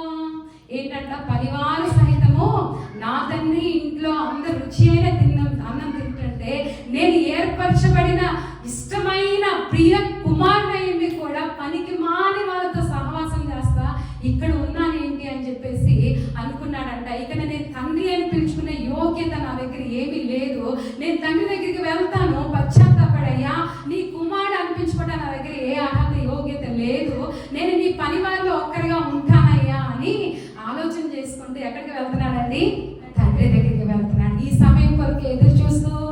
ఎవరు? ఆ తండ్రి. ఆ తండ్రి నిరీక్షణ కోల్పోలేదు. నిజంగా ఆ తండ్రిని ఎంత బాధలో ఉన్నాడంటే ప్రతి నిద్ర లేదు, ఆహారం లేదు, బాధ. కళ్ళు తెరిస్తే కుమారుడి కోసం ఆ దారి వైపు ఎదురు చూస్తున్నాడు, కళ్ళు మూసుకుంటే కుమారుడి గురించిన ఆలాపంలో ఉంటున్నాడు, లేగిస్తే మనుషుల దగ్గరికి వెళ్తే ఏం అడుగులుగా అన్నావు, ఏం పెంచావని ప్రజలు ఏం చేస్తున్నారు? అవమానపరుస్తున్నారు. నీ పెంపకమే లోపం, అందుకే వాడు అలా చేశాడు అంటారా లేదా అండి? అనరా? కాబట్టి ఇవన్నీ అవమానంతో, కష్టాన్ని, దుఃఖంని దిగమింగుకుంటూ నా కొడుకు తిరిగి వస్తాడు, తప్పక వస్తాడని నిరీక్షణతో అంత బాధలో కూడా కళ్ళు తెరిసిన ప్రతిసారి ఆ దారి వైపు చూస్తూ ఉన్నాడంటండి ఆ తండ్రి. దేవునికి స్తోత్రం చెప్తామా? హల్లెలూయా. ఎదురు చూస్తున్నాడు. ఆ పరలోకపు తండ్రికి ప్రేమకు గుర్తు ఏంటంటే మన కోసం ఎదురు చూస్తున్నాడంట. ఇల్లు విడిచి వెళ్ళి మొదలుకొని తిరిగి వస్తాడని ఆశతో తండ్రి ఆశ కలిగి ఎదురు చూస్తూ ఉన్నాడంట. వాడు ఇంకా దూరంగా ఉన్నప్పుడే చూశారంట. కుమారుడు తండ్రిని చూడకముందే తండ్రి ఎవరు చూశారండి? కుమారుడిని చూశారు. ఎంత ఆశ్చర్యమైన ప్రేమ ఇది! ఎంత గొప్ప ప్రేమ కదా! కుమారుడు చూడకముందే కుమారుడు తండ్రిని వెతుక్కుంటూ వచ్చాడు. కానీ తండ్రి ఇంటి దగ్గర ఉండి ఎదురు చూస్తున్న తండ్రికే మొదట ఈ కుమారుడు కనపడాడంటే ఆ తండ్రి ప్రేమ మనకంటే ఎంత గొప్పదండి! ఆలోచించండి. మనం ఆయన వెతకలేదు, కానీ ఆయనే మనం వెతుక్కుంటూ వచ్చాడు. దేవునికి స్తోత్రం చెప్తామా? హల్లెలూయా. కాబట్టి దేవుని ప్రేమ మన జ్ఞానానికి మించింది. ఎఫెసీ పత్రిక 3:15 చూస్తే అంతుపట్టదు. మన జ్ఞానానికి మించింది. ఆ ప్రేమ యొక్క లోతు, ఎత్తు, వెడల్పును గ్రహించలేనంత ఉన్నతమైన ప్రేమ తండ్రి ప్రేమ అన్నమాట. అందుకే యెషయా గ్రంథం 65 ఎవరైనా తీస్తే చూడండి, 65:2, అలాగే ఇర్మియా 3:22 చూస్తుంటే దేవుడు లోబడలన్నది తన ప్రజలు తిరిగి రావాలని చేతులు చాపి ప్రతిరోజు మన కోసం ఎదురు చూస్తూ ఉన్నాడంటండి. చూడండి యెషయా గ్రంథం 65:2 తీసారు ఎవరైనా? 65:2 లేకపోతే ఇర్మియా 3:22 ఏ తీసినా చదవండి. తమ ఆలోచనను అనుసరించి చెడు మార్గంలో నడుచుకొనుచు లోబడనలని తమ ఆలోచన అనుసరించి చెడు మార్గంలో నడుచుకొనుచు లోబడ నల్లని ప్రజల వైపు దినమంతయు చేతులు చాపి ఎదురు చూస్తాడంట దేవుడు. అయ్యో నా బిడ్డ, అయ్యో నా బిడ్డ, అయ్యో తప్పుడు మార్గంలో ఉన్నాడు, ఎప్పుడు తిరిగి వస్తాడు, ఎప్పుడు నా మనసు తెచ్చుకుంటాడు, ఎప్పుడు నా మనసును గ్రహిస్తాడు, ఎప్పుడు నా ప్రేమను గ్రహిస్తాడు, అయ్యో దేని కొరకు పగిలెత్తుతున్నాడు, నేను దీవిస్తా కదా, నేను ఇస్తా కదా, ఎందుకు ఈ బిడ్డ ఇంత తాపత్రయపడుతున్నాడు? తిరిగి రావాలని లోబడని ప్రజల కొరకు, తమ మార్గాలను తమ ఇష్టం వచ్చి జీవిస్తున్న ప్రజల కొరకు చేతులు చాపి దినమంతా తండ్రి ఏం చేస్తున్నాడంటే ఎదురు చూస్తూ ఉన్నాడంట. ఆలోచించండి, ఎంత గొప్ప ప్రేమ అండి! మన జ్ఞానానికి మించింది. అదే ఇర్మియా గ్రంథం 3:22 కూడా అలాంటి వాక్యం మనం చూస్తాం. మనం అలాగే మత్తయి సువార్తలో ప్రయాసపడి భారం మోస్తున్న సమస్తమైన ప్రజలారా నా యొద్దకు రండి, నేను మీకు విశ్రాంతినిస్తానని దేవుడు మనల్ని పిలుస్తూ ఉన్నాడు. తనకు దూరమైన తన పిల్లలందరూ తిరిగి రావాలని పరలోకపు తండ్రి ఏం చేస్తున్నాడు? ఎదురు చూస్తున్నాడు. నీవు నేను అన్నిటికంటే ఆయనకు ఎక్కువైన వారు. ఈ సకల లోకాన్ని సృష్టించిన సృష్టికర్త యేసయ్యకు ఆకాశ నక్షత్రాల కంటే, సముద్ర జలరాశుల కంటే, లేకపోతే ఈ భూమి మీద ఉన్న సమస్త జంతువుల కంటే, వృక్షాల కంటే, పక్షుల కంటే, సమస్తము కంటే నువ్వు నేను ఆయనకి ఎంతో ప్రాముఖ్యమైన వారము. నువ్వు నేను ఆయనకి ఎంతో ఇష్టమైన వారం. కాబట్టి తన స్వరూపంలో, తన పోలికలో, తన మహిమ కొరకు చేసుకొని ఆయన మనతో ఆయన దేంతో సహవాసం చేయడానికి ఇష్టపడలా. యేసయ్య ఎవరితో సహవాసం చేయాలని ఆశపడుతున్నాడండి? నిన్ను నన్ను ఆయనతో సహవాసం చేయడానికి ఏర్పాటు చేస్తే మనం ఆయన విడిచిపెట్టి దేన్నైనా స్నేహిస్తూ ఉన్నాం, దేంతోనో సహవాసం చేస్తుంటే ఆ తండ్రి ఏం చేస్తాడంటే ప్రతిరోజు ఎదురు చూస్తున్నాడంట. నా బిడ్డ ఎప్పుడు వచ్చింది, నా బిడ్డ ఎప్పుడు వస్తాడు అని చెప్పేసి ఎదురు చూస్తూ ఉన్నాడంట. నీవు కావాలని, నీ రావాలని ఎదురు చూస్తూ, ముఖంలో కళలేక కన్నీటితో ఆ తండ్రి ఎదురు చూస్తూ ఉన్నాడంట. కాబట్టి పరలోకపు తండ్రి ప్రేమకు నిదర్శనం ఏం చేస్తున్నాడు? మన కోసం ఏం చేస్తున్నాడండి? ఎదురు చూస్తున్నాడు. మన మార్గాలను మండుకొని ఆయన వైపు సహవాసం చేయాలని. తర్వాత మనం చూస్తే 20 వచనంలో పరిగెత్తుకు వెళ్ళి వాడు మెడ మీద పడి ఏం చేశాడంట? ముద్దులు పెట్టుకున్నాడంట. అసలు చదువుతుంటే ఎంత ఆనందం కలుగుతుంది చూడండి. అసలు ఎలా ఉన్నాడండి ఆ కుమారుడు? ఎలా ఉన్నాడు చెప్పండి? మురిగ్గా ఉన్నాడు, దుర్వాసన కొడుతూ ఉన్నాడు, పందులతో ఉన్నాడు, గడ్డమంతా పెరిగిపోయింది, జుట్టంతా పెరిగిపోయింది, బూజు పెట్టిన బొమ్మలాగా ఉన్నాడు. కానీ ఆ తండ్రి ఏమి పట్టించుకోలేదు, పరిగెత్తుకు వెళ్ళి మెడ మీద పడి ముద్దులు పెట్టుకున్నాడంట. దేవునికి స్తోత్రం చెప్దామా? హల్లెలూయా. ముద్దు గొప్ప ప్రేమను, సమాధానాన్ని, సాన్నిహిత్యాన్ని మనకు చూపిస్తుంది. అది సమాధానానికి గుర్తు, సాన్నిహిత్యానికి గుర్తు, ప్రేమకు గుర్తు. కాబట్టి ఆ తండ్రి ఆ కుమారుడు ఎలా ఉన్నాడు, ఎంత దుర్వాసన కొడుతున్నాడు, ఎంత చెడిపోయి ఉన్నాడు, ఎలాంటి స్థితిలో ఉన్నాడు అని చూడకుండా తను తిరిగి వస్తున్న ఆ కుమారుడు ఏం చేశాడు చెప్పండి? దూరంగా ఉండగానే చూశాడంట, పరిగెత్తుకొని వెళ్ళాడంట, మెడ మీద పడ్డాడంట. ఆ ఆలోచన చేయండి. దూరంగా ఉండగానే చూశాడు, పరిగెత్తుకొని వెళ్ళాడు, మెడల మీద పడ్డాడు, ముద్దు పెట్టుకున్నాడంట. ఎంత ప్రేమ అండి! దేవునికి స్తోత్రం చెప్దామా? అంత మురికిగా ఉన్నా, దుర్వాసంగా ఉన్నా కూడా తండ్రి ఒక్క నిర్ణయాన్ని గౌరవించాడు. తిరిగి రావాలని అనుకుంటున్నా చూడు ఆయన దగ్గరికి, అది చాలా ఆయనకి. ఆయన ఎందుకు వచ్చావా నేను ఎంత మాత్రం ఏం చేయడు, త్రోసివేయాడు. దేవునికి స్తోత్రం చెప్దామా? హల్లెలూయా! ఎంత మధురమైన అనుభూతి అండి. అప్పటి వరకు తన మీద చేతులు వేసిన వారు లేరు, తనని కౌగలించుకున్న వారు లేరు, అందరూ తనను చీ అనుకున్న వారే, చీరలించిన వారే, ఎంతో గర్భంగా తన వల్ల తను వాడుకొని అందరూ వదిలిపెట్టి, ఎందుకు పనికిరాని నిరాశ, నిస్పృహలు, కృంగుదల నా అనేవారు లేక, ఆదరించేవారు లేక, కన్నీటితో, దుఃఖంతో, ఆకలితో అలమటిస్తున్న ఆ వ్యక్తిని ఆ తండ్రి వచ్చి కౌగలించుకొని ముద్దు పెడుతుంటే ఎంత ఆనందం కలిగి ఉంటుందో. దేవునికి స్తోత్రం చెప్దామా? మన తండ్రి ప్రేమకు ఏది సాటి రాదండి, ఎవరు సాటి రారండి. ఆయన ప్రేమ అంత ఉన్నతమైనది, అంత ఉన్నతమైనది. ఆ తండ్రి ఎదురు చూస్తున్నాడు మన కోసం. రెండోది ఏం చేస్తున్నాడు? ఆయన ముద్దు పెట్టుకుంటున్నాడు. ఆయన మనము తిరిగి రావాలనే బుద్ధి మనకు వస్తే చాలు, మెడ మీద పడి ఏం చేస్తాడంట? ముద్దులు పెట్టుకుంటాడంట. బైబిల్ చెప్తుంది, మన తల్లిదండ్రులు అయితే మనం ఒక వయసు వస్తే ముద్దు పెట్టుకుంటారు. ఇప్పటికీ నా పిల్లలు ఎదిగినా అప్పుడప్పుడు నేను ముద్దు పెట్టుకుంటే సిగ్గుపడతా ఉంటారు, లాక్కుంటా ఉంటారు. వారు అంటే పాస్ట్గా నేర్పించారు కాబట్టి పెడతారు అనుకోండి. కానీ మన పరలోక మనం కొంతవరకే ఎత్తుకుంటాం, కొంతవరకే ముద్దులు పెడతాం ఒక వయసు. కానీ మన యేసయ్య అంట ముదిమి వచ్చి వరకు మనం ఎత్తుకుంటాడంట, చంకని ఎత్తుకుంటాడంట, ముద్దులు పెడతాడంట. దేవునికి స్తోత్రం చెప్దామా? హల్లెలూయా! కాబట్టి ఆ ప్రేమను ప్రతినిత్యం కూడా ఎవరి దగ్గర పొందుకోవచ్చు? మనము యేసయ్య దగ్గర. ఉదయం వచ్చే వరకు మనం ఎత్తుకునేవాడు, చంకని ఎత్తుకునేవాడు, ముద్దాడేవాడు అనమాట. తన ఎద్దుకు వచ్చి మనం ఎంత మాత్రమే ఆయన తోసివేయాడు. ఆయన ప్రేమ స్వరూపి మాత్రమే కాదు, కానీ ఆయన ఎద్దుకు తిరిగి వస్తే మన పాపాలన్నింటినీ క్షమించి మనం కడిగి శుద్ధీకరించగలిగే సామర్థ్యం కలిగిన, సర్వశక్తి కలిగిన దేవుడు. దేవునికి స్తోత్రం చెప్దామా? హల్లెలూయా! ప్రభువా నేను పాపిని అని గుర్తించి నన్ను క్షమించు ఆయన దగ్గరికి వస్తే చాలు, వాటన్నిటిని కొట్టివేసి నిన్ను నూతన సృష్టిగా మార్చగలిగిన సామర్థ్యం కలిగిన వాడు. కాబట్టి ఈ విషయాన్ని మనం గుర్తు పెట్టుకోవాలి. తర్వాత వస్త్రము, ఉంగరము, చెప్పులు తెమ్మన్నాడు. ఈ సందర్భం మనం చదివితే తనవన్నీ, వాస్తవానికి మనం చూస్తే 13వ వచనంలో తనవన్నీ మూట కట్టుకొని వెళ్ళిపోయాడంట. ఏం మిగల్చలేదు. ఉందా కదా అక్కడ? తనకు సంబంధించిన అన్ని ఏం చేశాడు? సమస్తం సమకూర్చుకున్నాడంట. అంటే తన చెప్పులు కానీ తనకు సంబంధించినవి కానీ ఏమి ఉండవు. సమస్తాన్ని కూర్చుకొని వెళ్ళిపోయిన తర్వాత ఈ ఉంగరం ఎక్కడి నుండి వచ్చింది? ఈ చెప్పులు ఎక్కడి నుండి వచ్చినాయి? అర్థమవుతుందా? ఈ వస్త్రం ఎక్కడి నుండి వచ్చింది?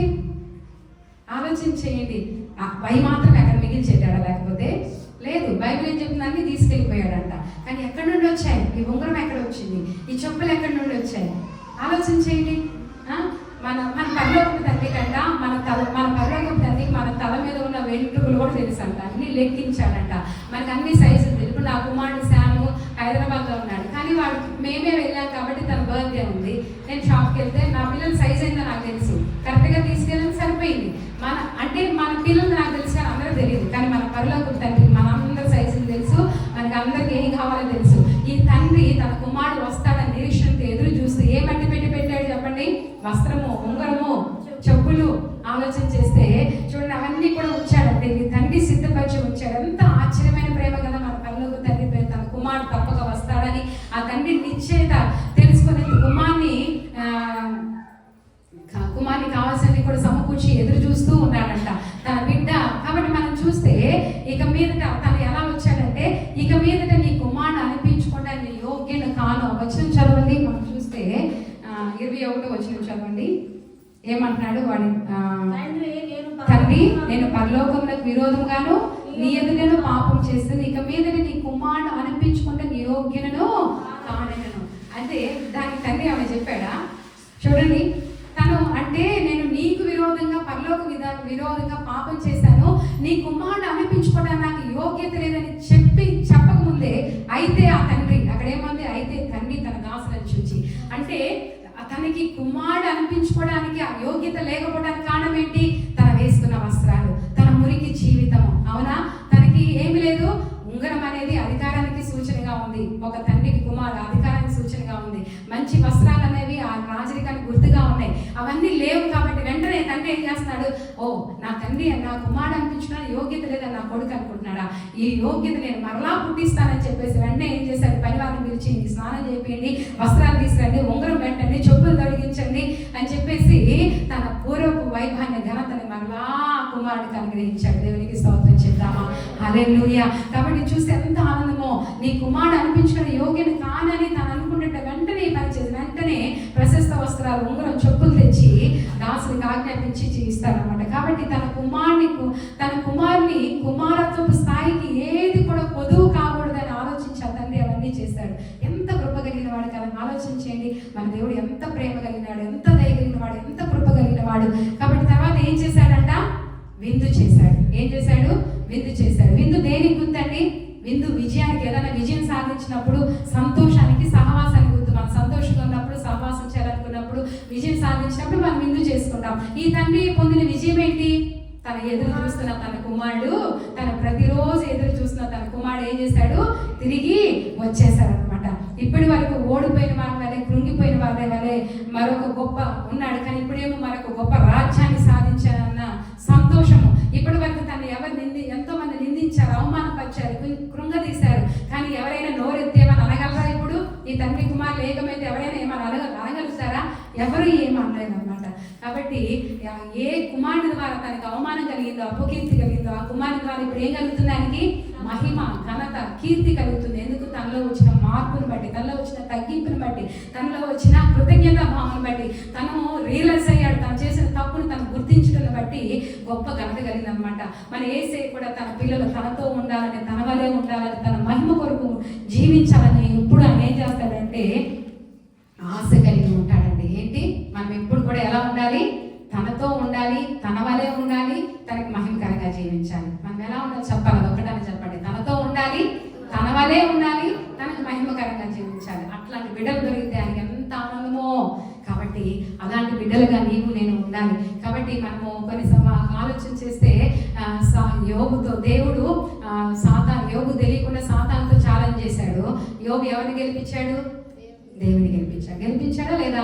గెలిపించాడు. కాబట్టి 200 ఆశీర్వాదం పొందుకున్నాడు. అలాగే షడ్రక్, మేషక్, అబేద్నెగో అనేవారు రాజముఖంలో వికారం చేశారు, కానీ దేవుడికి ఏం తెచ్చిపెట్టారు? విజయాన్ని తెచ్చారు. ఆ మండుచున్న అగ్నిగుండంలో విజయాన్ని తెచ్చిపెట్టారు. కాబట్టి వారికి ఏం దొరికింది? వారి సంస్థానంలో ఉన్నతమైన స్థాయిని ఇచ్చాడు, వారికి ఉన్న స్థాయి కంటే. అలాగే మనం చూస్తే దానియేలు జనుల ఎదుట, రాజుల ఎదుట దేవుణ్ణి గొప్పగా ఆశ్రయించాడు. కాబట్టి రాజులు గర్తించిపోయారు, కానీ దానియేలు మాత్రము అక్కడే ఉండి ఏమైపోతూ ఉన్నాడు? వర్ధిల్లుతూ ఉన్నతమైన స్థాయికి ఎదిగిపోయినట్టు మనం చూస్తాం. దావీదు జీవితంలో దావీదు దేవుని గొల్యాతుపై విజయాన్ని సంపాదించాడు, ఉన్నతమైన స్థాయికి హెచ్చించబడ్డాడు. మనం చూస్తే ఏలియా బబులోను ప్రవక్తలపై దేవునికి ఏం తీసుకొచ్చాడు? గొప్ప విజయాన్ని తీసుకొచ్చాడు. ఆయన ఒక గొప్ప ప్రవక్తగా ఇప్పటి వరకు మిగిలి ఉన్నాడు. కాబట్టి ఎందుకు ఈ విషయాలు చెప్తున్నానంటే, తన కుమారుడు తన పక్షంగా నిలబెడితే చాలు, అంతా ఆయనే చూచుకొని మనకి ఏమి ఇస్తాడు చెప్పండి? గొప్ప విజయాన్ని ఇస్తాడు. అంటే మన ద్వారా దేవునికి కలిగి ఏదైనా సంతోషం కలిగితే, ఆయన ద్వారా మనకు కలిగే ఆశీర్వాదం అంతకన్నా ఉన్నతంగా ఉంటుంది. నేను చెప్పే మాట అర్థమైందండి? మన ద్వారా దేవునికి ఏదైనా సంతోషం కలిగితే, ఎవరి ద్వారా? ఫర్ ఎగ్జాంపుల్ దావీదు ద్వారా, యోబు ద్వారా దేవునికి మహిమ కలిగింది, దానియేలు ద్వారా కలిగింది, షడ్రక్, మేషక్, అబేద్నెగో ద్వారా, ఏలియా ద్వారా కలిగింది, దావీదు ద్వారా కలిగింది. మన ద్వారా దేవునికి ఏదైనా గొప్ప కార్యం జరిగితే, ఆయన ద్వారా మనకి జరిగేది 100 అంతలుగా ఉంటుంది. దేవునికి స్తోత్రం చెప్దామా? హల్లెలూయా. కాబట్టి దేవుని కొరకు ఉపయోగపడే పాత్రలుగా మనం ఉండాలి మన జీవితంలో. కాబట్టి తండ్రి ప్రేమ గొప్పదంటానికి ఏం చేశాడు? ఎదురు చూస్తూ ఉన్నాడు. తర్వాత ఏం చేశాడు? ముద్దులు పెట్టుకున్నాడు. తర్వాత ఏం చేశాడండి? వస్త్రం, ఉంగరము, చెప్పులు ఇచ్చాడు. ఆ తర్వాత ఏం చేశాడు? విందు చేశాడు. తర్వాత విషయాలు మనం తర్వాత ధ్యానించుకుందాం. అందరూ మోకరిద్దాం. ఒక్కసారి మనము మన జీవితాన్ని ఆలోచన చేద్దాం. తండ్రి ఉన్నతమైన ప్రేమకు మనం పాత్రలుగా జీవించుటకు, మన జీవితాన్ని సరి చేసుకుంటకు మన దేవుని వైపు తిరుగుతాం. ప్రతి ఒక్కరం కూడా ప్రార్థనాపూర్వకంగా నేను ఒక పాట పాడుతున్నప్పుడు ఒక్కసారి మీరు ఆలోచిస్తూ మన దేవుని దృష్టిలో ఎలాగున్నామో అనేది, ఈ పాట ఎక్కువగా మా నాన్నగారు స్వార్థ పరిచయం చేస్తున్నప్పుడు పాడుతూ ఉండేవారు. దూరం అడిగిన చిన్ని తనయ్య. ఈ పాటలో మనం చూస్తాము, అంటే మనము ఈ పాట పాడుతున్నప్పుడు మీ జీవితాల గురించి ఆలోచించండి. ఏ విషయాలు మన తండ్రికి దూరంగా ఉన్నాం, ఏ విషయాల్లో మనం తప్పిపోతున్నామని గ్రహించి మన సత్సంబంధాలు దేవునితో పెంచుకుంటూ ఆ తండ్రి ప్రేమను గుర్తిరిగి ఆయనతో అన్యోన్యమైన సహవాసం కలిగి ఉంటకు మన జీవితాన్ని సరి చేసుకుంటూ ప్రార్థన చేద్దాం. ఒక్క 3 నిమిషాలు వ్యక్తిగతంగా ప్రార్థన చేస్తూ మన దేవునికి సమర్పణ చేసుకుందాం. దూరమరిగిన చిన్ని తనయ తండ్రి ఇంటికి మరలిరా,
మరలిరా ఆస్తి కూర్చుకొంటివి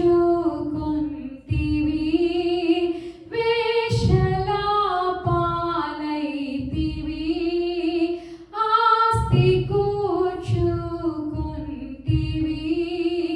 వేషల పాలైతివి కలిమిపోయి బలము పోయి కుమిలి కూలెదవా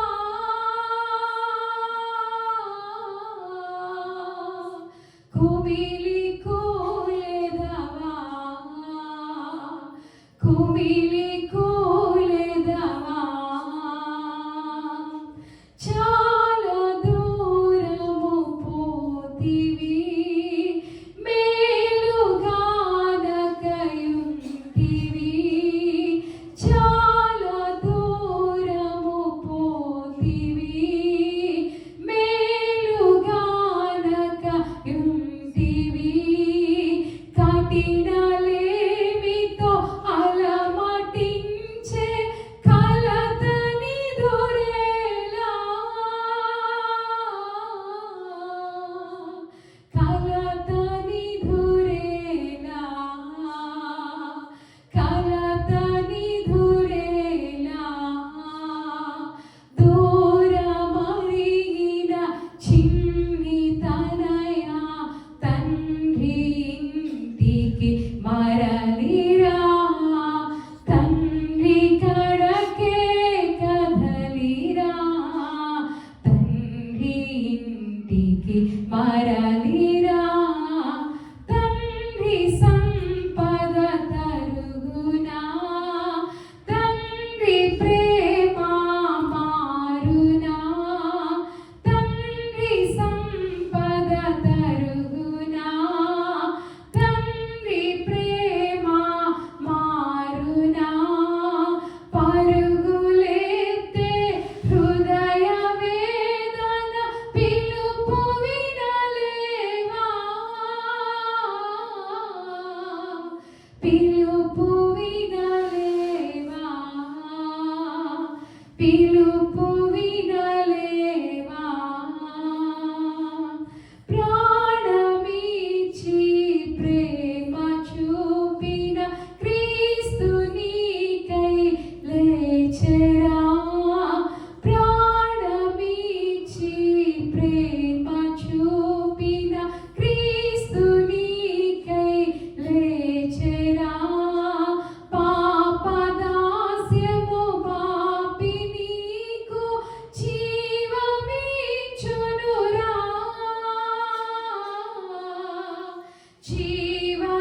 జీవమిచ్చునురా